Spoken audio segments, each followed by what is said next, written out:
आज जो हमारे गेस्ट हैं उनके YouTube के ऊपर एक नहीं, दो नहीं, 17 चैनल्स हैं और 18 मिलियन से ज्यादा सब्सक्राइबर्स हैं।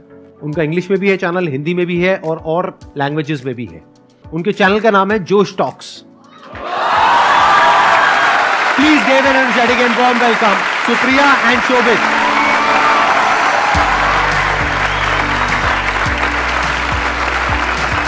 हाय, hello, how are you doing? Fantastic.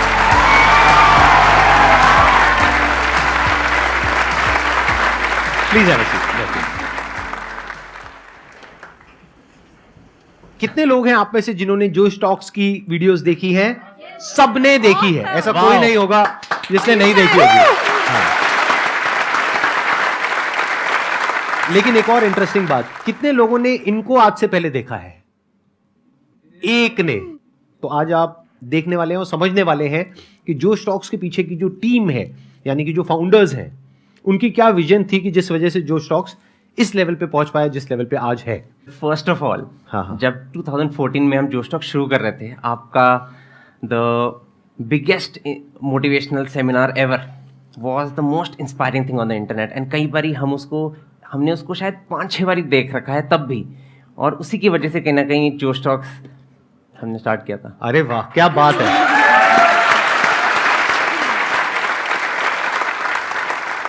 और आप दोनों कैसे मिले? तो एक्चुअली हम लोग एक बर्थडे पार्टी पे मिले थे और वहां पे आपका डिस्कशन ये हो रहा था कि हम जोश टॉक शुरू करेंगे। देखो एग्जैक्टली देखो कितने कोई अजीब हो सकते हैं कि बर्थडे पार्टी पे भी दो लोग मिल रहे हैं और यही डिस्कस कर रहे हैं कि हम लोग आई थिंक 20 साल के थे। तो ये क्वेश्चन सबके दिमाग में आता है राइट, कि करियर में आगे क्या करें, प्लेसमेंट्स के लिए बैठे या ना बैठे, खुद कुछ का बिजनेस शुरू करें या ना करें। तो हम लोग भी यही डिस्कस कर रहे थे कि सब लोग इतना कंफ्यूज्ड हैं और कोई एक प्लेटफॉर्म नहीं है जो लोगों को डायरेक्शन दे सके। एंड आई थिंक वो 1.5-2 घंटे बस हम एक दूसरे से ही बात करते रहे। उसके बाद काफ़ी सारी कॉन्वर्सेशंस वाइट बोर्ड सेशंस में बदल गई और फिर हमने एक अजीब सा लोगो बनाया पहला हमारा, जो एक्चुअली फ्लेम्स होती थी। तो हमने जोश को लिखा और उसके साथ आग लगा दी एंड रीसेट की बस यही करना है। आपको था शुरू से कि आग लगानी है। हाँ, ठीक है। Absolutely. आपने जो अपना ये चैनल शुरू किया था वो इंग्लिश में किया था, लेकिन आज की डेट में हिंदी वाला जो आपका चैनल है वो सबसे बड़ा है, उस पे ज्यादा सब्सक्राइबर्स हैं और इंग्लिश वाले पे कम है कंपैरेटिवली। हमने जब इंग्लिश में शुरू किया वो हमारा स्टार्टिंग पॉइंट था, लेकिन जो हमारी ग्रोथ हुई वो एक्चुअली हिंदी की वजह से हुई। फिर हमने 6 और रीजनल लैंग्वेजेस में लॉन्च किया, तो मराठी, तमिल, तेलुगु, मलयालम, पंजाबी, बंगाली। तो आज की डेट में जोश टॉक्स 10 लैंग्वेजेस में है।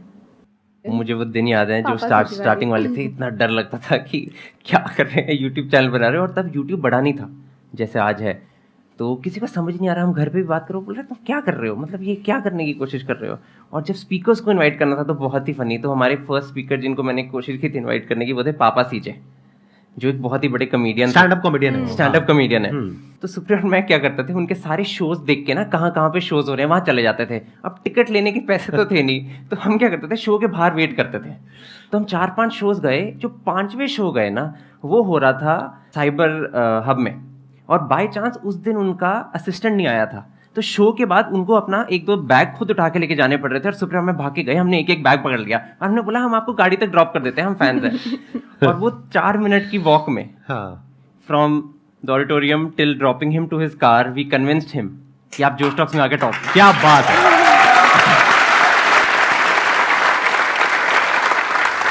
लेकिन ये प्रॉब्लम यहाँ पे सॉल्व नहीं होती है, क्योंकि उस टाइम पे आपके पास में जगह भी नहीं होगी, ऑफिस भी नहीं होगा, तब तक आपको फंडिंग भी नहीं मिली थी आई थिंक, राइट? तो फिर आपने कैसे किया, मैनेज कैसे किया? स्टूडियो, कैमरा सेटअप, ये सब रेंट पे लिया, कैसे किया?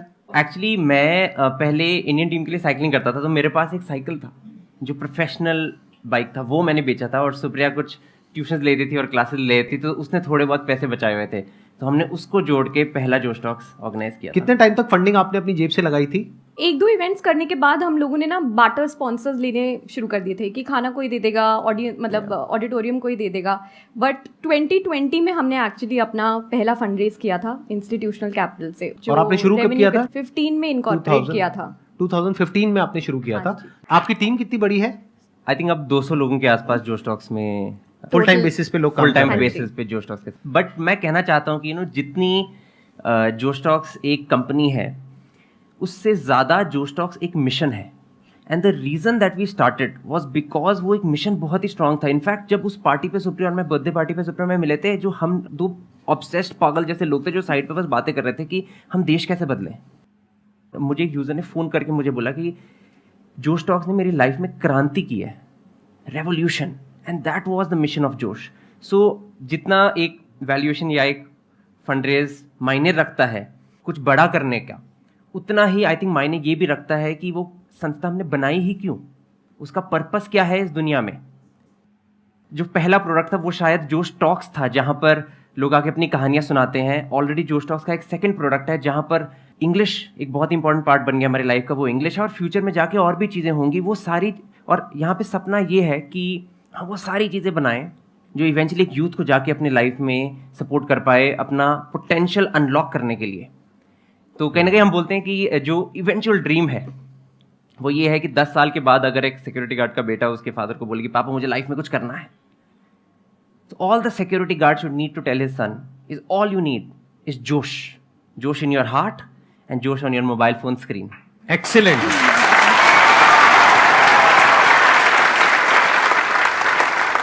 Q&A सेशन शुरू करते हैं।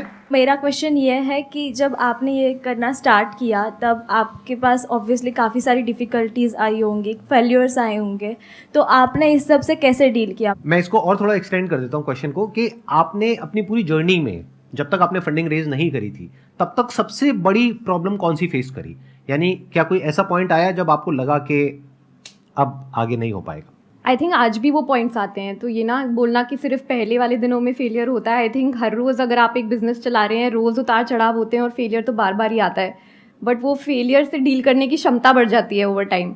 बट जो पहला आई थिंक हमारा जो फेलियर था ना जिसमें मतलब रोने निकल गए थे, वो था जब हम लोग लीव कर रहे थे 2016 में जो त्यागराज स्टेडियम में था। हमें ना कोई ढंग के स्पॉन्सर्स मिल नहीं रहे थे, एंड जो स्पॉन्सर्स थे वो उन्होंने बैकआउट कर लिया 2-3 हफ्ते पहले, और हमारा पूरा इवेंट का लगभग खर्चा था 35-40 लाख रुपए। हमारे बैंक अकाउंट में शायद बचे थे 8 लाख रुपए। हमारे पास प्रोडक्शन वाले को देने तक के पैसे नहीं थे। तब हमने एक हफ्ते पहले तक हम सोच रहे थे कि चलो इसको कैंसिल करते हैं। फिर हमारे एक दोस्त हैं, हम उनको ब्रेकफास्ट पे मिले, उन्होंने बोला कुछ भी हो जाए ये इवेंट तो करना ही करना है। फिर हमने काफ़ी इंटरेस्टिंग चीज़ें करी, बट बेसिकली हमने क्या किया कि चलो स्पॉन्सर्स नहीं आ रहे तो खाने का मेला लगा देते हैं, लोगों को फूड स्टॉल्स बेचते हैं। 60-70 फूड स्टॉल लगे हुए थे बिकॉज हम लोग 20-20, 40-40 हज़ार जुटा के वो कॉस्ट पूरी करने की कोशिश कर रहे थे। बट आई थिंक एक चीज़ जो उससे ना उस पूरे दौरान मुझे एक बहुत बड़ी रियलाइजेशन हुई कि अगर आप किसी से मदद मांगो ना तो एक्चुअली लोग आपको मदद करते हैं। जो हमारे उस टाइम पे प्रोडक्शन वाले पूरा सेटअप था उन्होंने आज तक हमसे पैसे नहीं लिए, बिकॉज जब उन्होंने जोश टॉक्स को देखा, जब वो वहाँ आए, उन्होंने ये एक्सपीरियंस किया, उन्होंने बोला कुछ नहीं होता, ये इट्स लाइक कि मैंने ज़िंदगी में कुछ अच्छा कर लिया and this is it for me.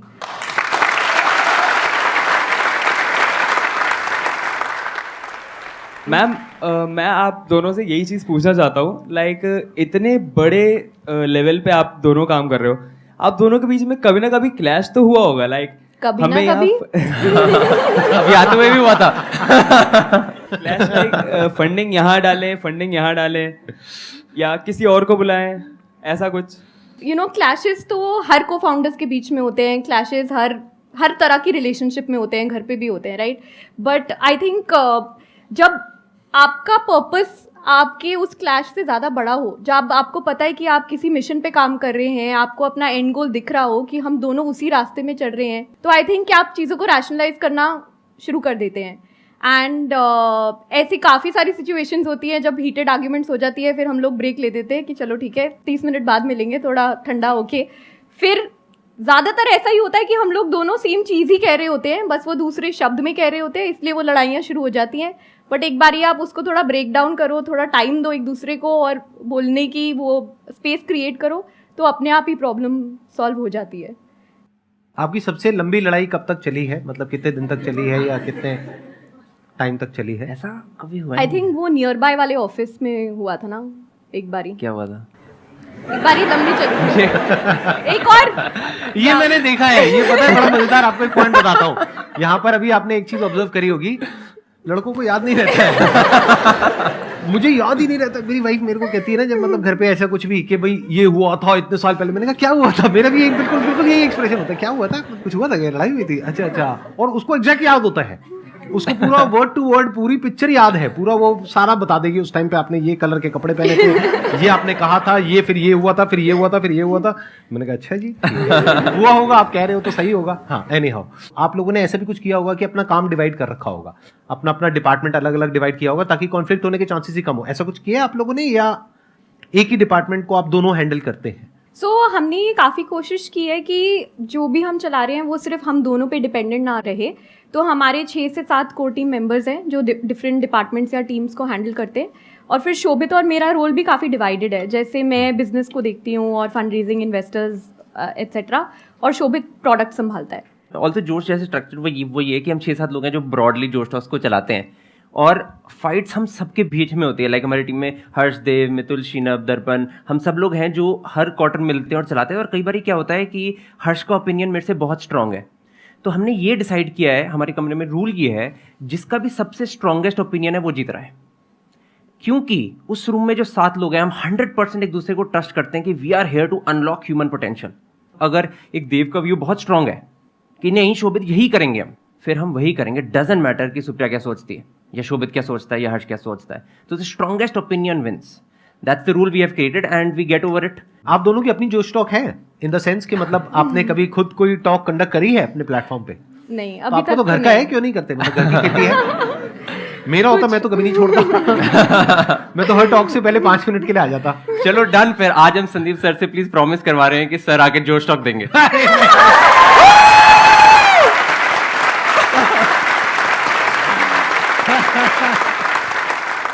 मेरी प्रॉब्लम क्या है मैं बता देता हूँ, मैं क्यों नहीं जाता हूँ। क्योंकि आप में से कुछ लोगों को लगता भी होगा कि मैं कहीं जाता क्यों नहीं हूँ। उसके पीछे रीजन है कि मेरे को हर तरह के लोग हर जगह से अप्रोच कर रहे हैं। तो अगर मैं किसी भी एक भी जगह जाता हूँ तो बाकी लोग बुरा मान जाएंगे कि आप यहां क्यों नहीं आते हो। तो मैं सबको एक ही बात कहता हूं कि मैं कहीं भी नहीं जाता हूं।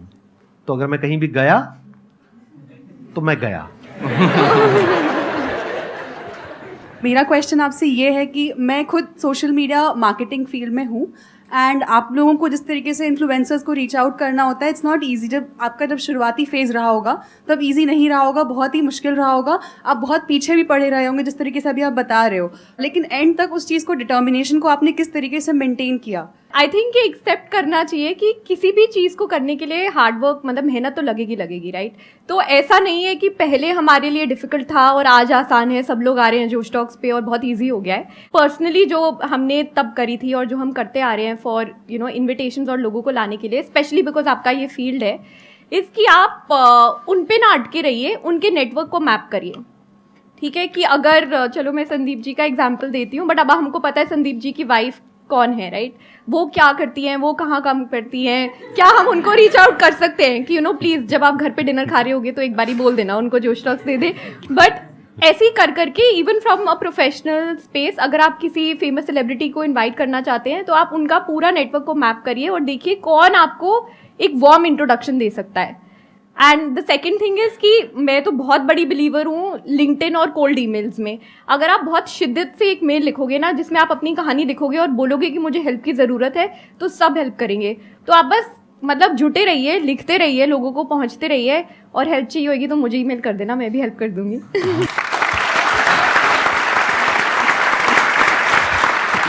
देखो मैं यहाँ पे थोड़ा सा ऐड करता हूँ कि क्या आसान होता है और क्या मुश्किल होता है। अगर आप प्रैक्टिकली रियलिस्टिकली चलोगे तो सब कुछ आसान है। अब प्रैक्टिकली रियलिस्टिकली चलने का मतलब क्या है कि अगर आज ये किसी को अप्रोच करेंगी, 10 में से 5 लोग हाँ कहेंगे, 10 में से 5 लोग ना कहेंगे। आज अगर आप किसी को अप्रोच करोगे तो 100 में से 1 हाँ कहेगा या कहेगी, 99 ना कहेंगे। अगर ये बात आपको पता है तो बहुत आसान है। 100 ईमेल भेजने में क्या देर लगती है? कितनी देर लगती है मुझे बताओ? एक ही तो ईमेल है, वही तो कंटेंट है, बस उसमें नाम ही तो चेंज हो रहा है। 1 घंटा, 2 घंटा, 3 घंटा, 4 घंटा, इतना तो आप इंस्टाग्राम पे डेली टाइम पास करते हो रील्स देख करके। सही कह रहा हूं, गलत कह रहा हूं? तो क्या गया आपका? कुछ भी नहीं, 4 घंटे तो लगे। तो अगर आपको पहले से पता है तो आसान है। हाँ, अगर नहीं पता है तो बहुत मुश्किल है। जैसे फॉर एग्जाम्पल आप यहां से दिल्ली से कहीं जा रहे हो, आपको पहले से पता है कि ये जो डिस्टेंस है ये 300 किलोमीटर है, तो बहुत आसान है। बट अगर आपको पता ही नहीं है कि वो कितना किलोमीटर है, तो हर 1-1, 2-2 किलोमीटर पे जाकर के आप रुक जाओगे। अरे आया नहीं, ये क्या हुआ, हम इतना दूर आ गए, हम 50 किलोमीटर आ गए, अभी तक नहीं आया। तो अगर आपके जो गोल्स हैं वो रियलिस्टिक हैं, प्रैक्टिकल हैं, तो सब कुछ आसान है। फिर अपने माइंड में आप बिठा सकते हो कि 100 ईमेल्स भेजना आसान है। जब मैं आसान है बोलता हूं, मैं ये नहीं बोलता कि आपने एक को भेजा और एक से रिस्पॉन्स आना आसान है, नहीं। 100 ईमेल्स भेजना आसान है, 100 पे भी रिस्पॉन्स नहीं आए तो 100 और ईमेल्स भेजना आसान है। और जब एक दो को आप अप्रोच कर लेते हो ना, तो धीरे धीरे एक नेटवर्क बनने लग जाता है। आज जैसे हमारा एक तरह का एक नेटवर्क बन गया है कि आज मेरे शो में जो भी लोग आए हैं, अगर उनमें से किसी की भी कॉन्टैक्ट डिटेल इनको चाहिए तो ये हमसे ले लेंगे, हमें किसी की कॉन्टैक्ट डिटेल चाहिए होगी तो हम इनसे ले लेंगे। तो बेसिकली एक नेटवर्क बन जाता है। जब आप किसी से मिलते हैं या आप उनसे कोई हेल्प लेते हैं तो आपको हमेशा दिमाग में ये ज़रूरी है रखना कि मैं उनकी कैसी हेल्प कर सकता हूँ या कर सकती हूँ, या मैं उनकी सहायता कैसे कर सकता हूँ। तभी एक रिलेशनशिप बनती है जो over a period of time last कर पाती है।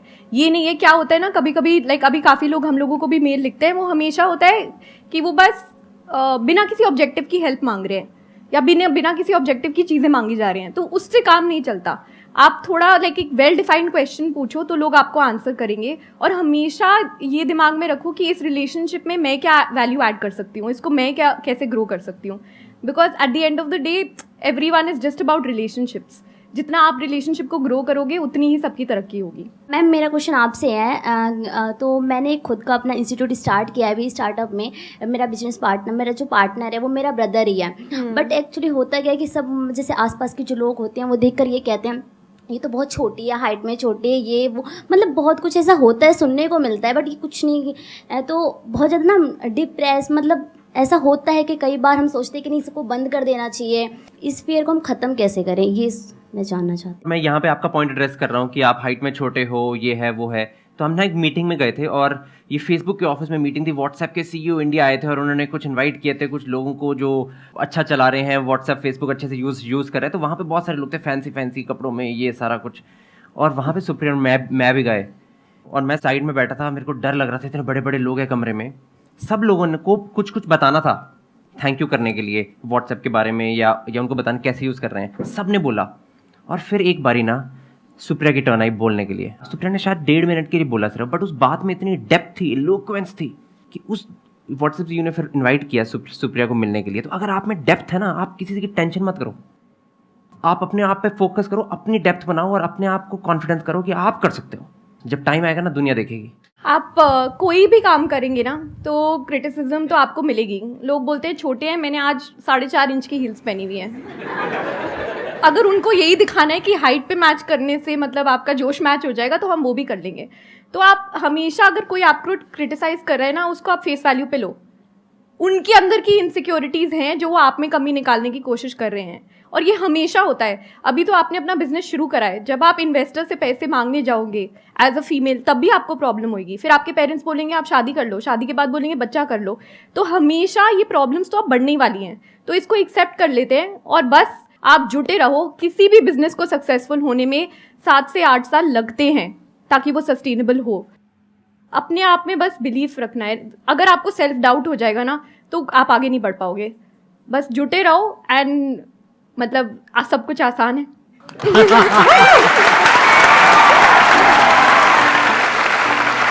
Thank you so much. Thank you so much. Thank you so much.